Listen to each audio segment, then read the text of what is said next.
মা, হুম? বাবার কোনো চিঠি এলো নেই সপ্তাহ গো। বর্ডারে আনরেস্ট চলছে, আসবে আজকালের মধ্যে। বুঝলাম।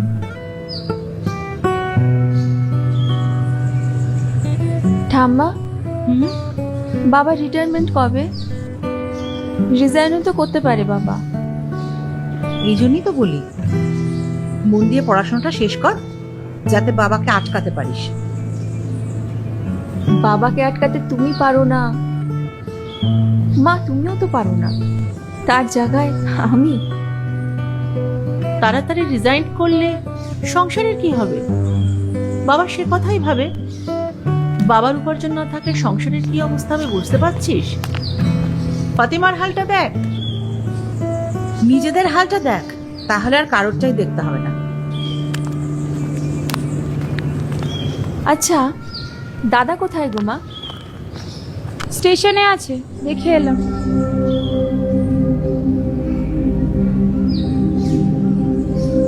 তুই কি করতে গেছিলি স্টেশনে? কিসের চিঠি গুড্ডু? কিরে, কিসের চিঠি এটা? উত্তর দিলি না যে?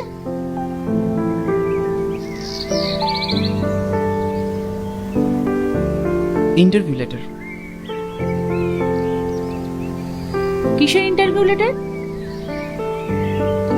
ডিফেন্সে, ব্যাক অফিস।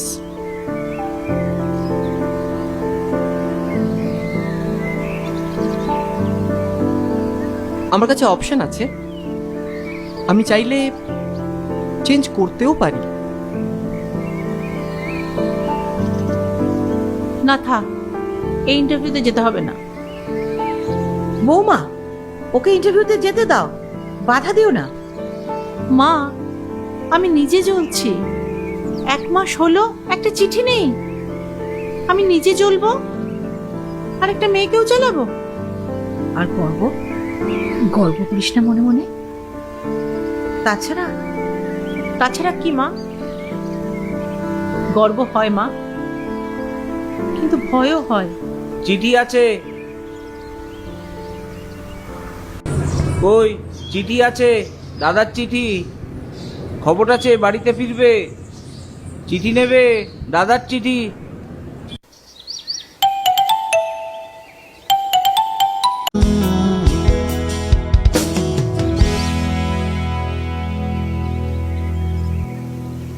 সত্যি করে বল, কার ফোন ছিল?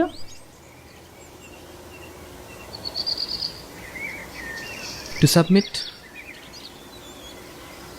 all testimonials.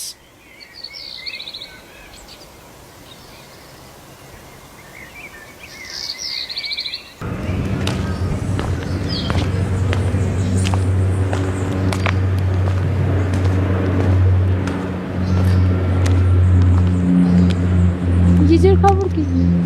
ভালোই আছে রে, কিন্তু একটা সমস্যা আছে। কি সমস্যা? বলা যাবে না, খুব ভয় করছে। কেন ভয় করছে আর কি বা সমস্যা? বুঝবি না তুই। ঢং, তোর আর বলা লাগবে না। যাই হোক, দীপ যেদিন আসবে তোকে নিয়ে যাব, যাস আমার সাথে। আচ্ছা। ঠিক আছে।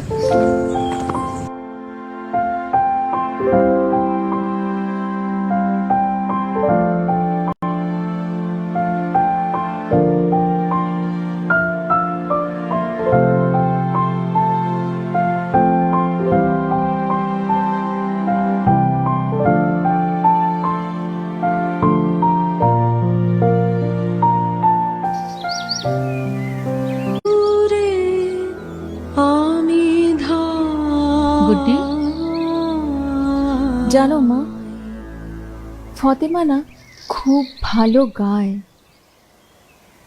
গানটা তুইও ভালো করিস, ছাড়িস না। হুম।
বাবা